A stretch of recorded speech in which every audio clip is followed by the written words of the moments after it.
Today, we're going to discuss task-based instruction and its effect on adult learner engagement.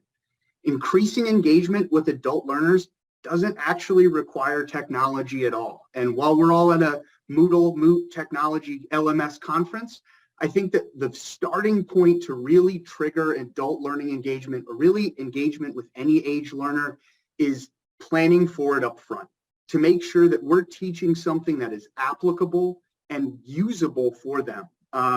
So today I'm going to show you a practical way to increase engagement and enhance your training regardless of your industry or the topic that you're presenting on.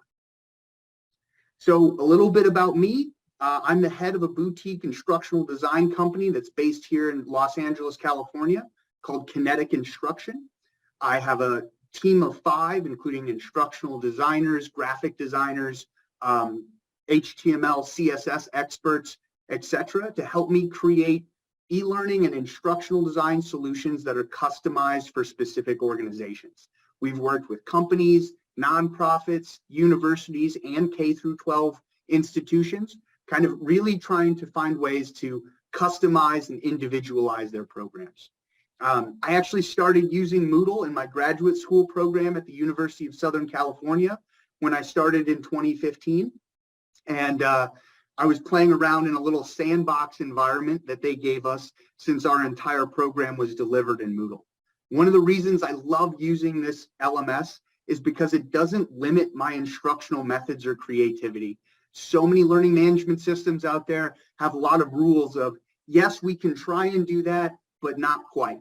And I never find that with Moodle. It may take a little bit more investigation in the documentation or on our Moodle boards, but at the end of the day, I have the ability to create what I want to create, which really allows me to focus on this human-centered design, right?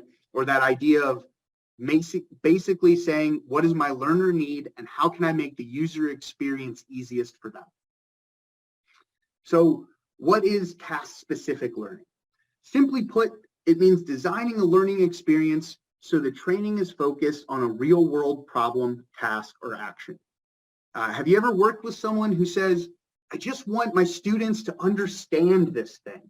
Well, that comes from this desire to replicate our knowledge in someone else, but it doesn't necessarily work with how our brains construct information. We must learn for ourselves to really retain information. There are a variety of ways to do that, including task-based instruction.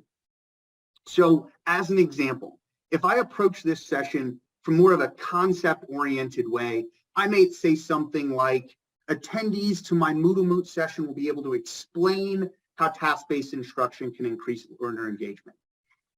Task-based instruction is focused on the actual job actions that learning supports. So while it would be cool if everyone here decided to tell 3 friends about my presentation, the actual thing I want you to do is to use a job aid that I'm going to provide in our MoodleMoot resources to evaluate if a given training program is oriented towards a specific and measurable task.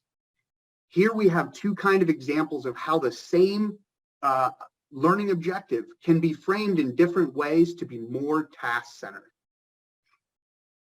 So I can't take credit for all this stuff. This is backed up by a lot of research from very smart people, including Dr. Darlene McDonough. When the curriculum relates to the adult learner's interests, is individualized and authentic, the learner becomes actively engaged in the process by making a psychological investment in their learning. So we can increase, we know that human beings and adults in particular learn and retain more when they're interested in the topic. We can increase engagement for any topic by following these simple rules Dr. McDonough provides, which leads to an actual shift in our motivation from extrinsic to be more intrinsic. So how do we want to relate to people's interests? For adult learners, we want them to be better at their job, or at least good enough that management doesn't bug them too much. We all want that. We love to grow and see our abilities improve. These little successes flood our brain with chemicals that make us feel accomplished and competent. Individualized training towards your audience. Consider things like the job environment, the tasks they are expected to perform, and their prior knowledge. If you give a training designed for an office worker to a warehouse supervisor, they aren't going to be as interested or see the value in what you're offering. And finally, make training authentic, especially when it comes to practice and assessment. Increasing realism or authenticity increases engagement. It's just more fun to do a science project than memorizing formulas. So as instructors, if we can teach the formulas using practical applications, learners can actually start to see the real value of that memorization up front. So today, my goal is to capture your interest here and increase your intrinsic motivation for this content. Here are some, put up on the screen some ways that I hope you'll be able to use some of the information presented in my little talk here. If you design, evaluate, review, or even contribute to course design in any way, you'll be able to use the information in this presentation to make your educational offerings more task-based. As I mentioned, I created a quick job aid that I'll share in our Moot forum. That will provide you some check-ins and main points from the presentation, as well as some instructional strategies that you can use for each of the kind of dynamics we're going to talk about. So the first step in creating engaging instruction is to involve the learner in the process. I've really enjoyed learning from so many of you from the presentations yesterday and today, and a common theme that I keep hearing is to involve your learner and keep them engaged before, during, and after they take your course. When we include learners in the design process, we immediately increase engagement because we have given learners a stake in the process. This should be collaborative and not just a validation of our own ideas. In many cases, by doing this, we can shorten overall development time and actually start with the right target in mind instead of pitching something, finding out if it's going to work for our learner, and revising later. Finally, a key part of engaging our learners is to make sure we are clear on what success looks like. If we are looking for a behavioral change, then we should provide examples and non-examples of that change up front. Letting our learners know right at the start about the conditions of success increases engagement by allowing the learner to visualize for themselves actually applying the training. As I mentioned, I have to cite my sources here. There's a lot of this information that I did not come up with. So I'm going to provide a very basic and very informal overview of some research-based strategies for how to create task-based instruction. A lot of the rest of my presentation is taken from Dr. David M. Merrill, who you may be familiar with. He's a prolific author and researcher in this area. I highly recommend his book, The First Principles of Instruction, if you happen to be in the market for a new 800-page textbook on instructional design. Otherwise, I hear you can ask ChatGPT for a quick summary. So, Dr. Merrill has done great work in the area of task-based instruction, and it starts with identifying a generalizable skill. So what do we mean by generalizable skills? Well, in short, it's a task that can be applied to more than one specific situation. And I know that's a very broad term, but most things fall into this category. What's not a generalizable skill are more things like basic identification, rote definitions of just memorizing definitions like a dictionary, or something that's really only applicable in one specific instance. As we continue through the presentation, we're going to look at how to classify generalizable skills into two different dimensions based on Dr. Merrill's work: performance and content. This allows us to identify the instructional approaches we want to take for a given learning task. And again, if we can tailor our design towards task-specific learning for our students, we are going to increase engagement, no matter what tools we decide to use. So generalizable skills can be grouped into specific categories. While I'm not going to present an exhaustive list, Dr. Merrill gives us some simple guidelines for how to classify what we want our learner to do. We always want to identify what the standard of performance is for our learner. So I know KPI is kind of a business-oriented term, but it's a good indication of saying, how can I measure what success looks like? Questions we always want to ask ourselves are, How is my learner going to be assessed or evaluated in this task? What does success look like? And how will this make them more successful in their job or in the application of this knowledge? One great strategy that was discussed yesterday by Rob Lowney, who I think is actually giving the presentation in room 2 from Dublin's U City University, is how to engage your learners in the rubric creation process. I love that idea, and it's a great way to build engagement and make sure that learners understand what their performance indicators are. So first off, we have kinds of performance. So this refers to skills that deal with classification and identification. Think of the ability to define an object based on its characteristics in relation to other objects or other topics within that same realm of content. This level of performance must be covered before moving into the next level, which is how to. So how-to skills are all about processes and procedures. This is where we identify step by step the way to do a certain task. And just like before, we must teach at this level before we teach learners about what happens. So this last dimension is focused on analysis and prediction.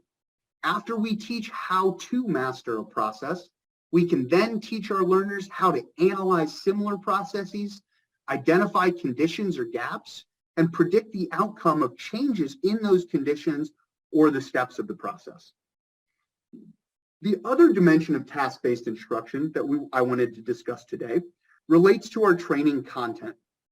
This informs how deeply we need to go into a specific concept and is directly impacted by how the content is used in the actual practice of a task. So if we need someone to answer questions on the phone to prospective students, we need them to be able to visualize or take content and visualize how they can apply that in that specific situation.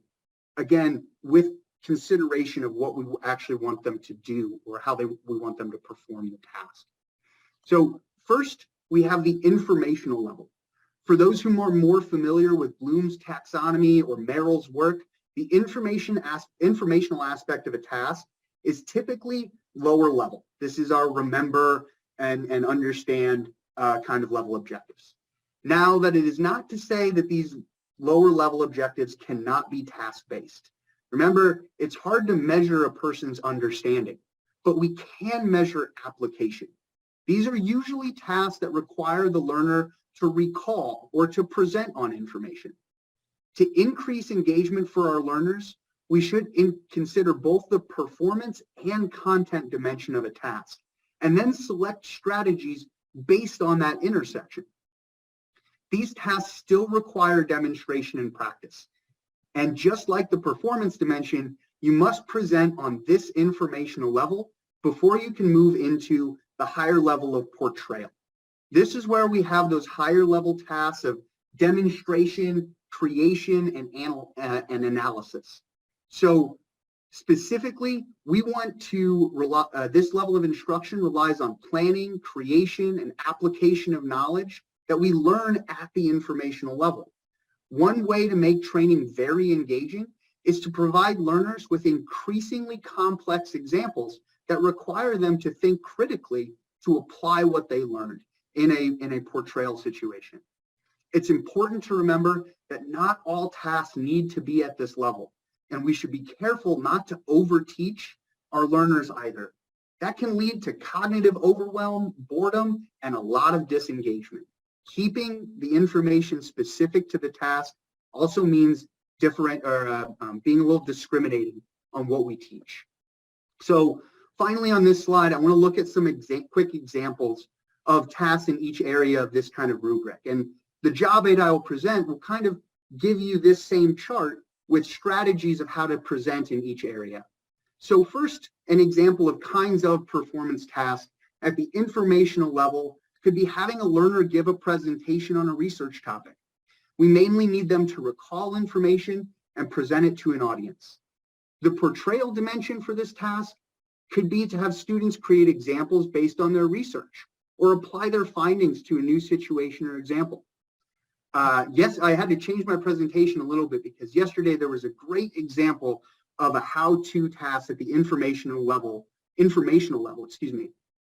exemplified by Abby Dowd during her lightning presentation on exploring physical space using H5P. This is a great example of how-to instruction at that informational level. She did a great job explaining why this activity is useful, when to use it, and examples of how it can be used effectively.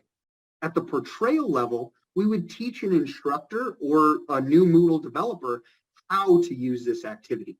We outline the steps from planning through development and even testing so they can confidently deploy this activity in their course. And finally, a what happens task could be something like an admissions representative at a university describing the standards used to evaluate applications for prospective students.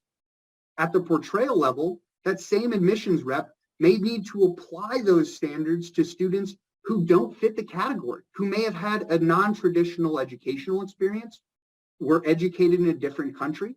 I know this is a big topic for how do we educate refugees in our countries? How do we serve these people who've been through so much and make sure that we're meeting them at their educational level? So the application and portrayal of these standards can be different than just being able to explain them to a prospective student. So in summary, the fastest way to engage learners is to include them. And that goes throughout the entire process. Finally, we increase engagement when tasks are realistic and authentic. And finally, the best way to create engagement in the design phase is to focus on strategies that can guide our approach, help us select tools that are relevant to the learner's actual experience.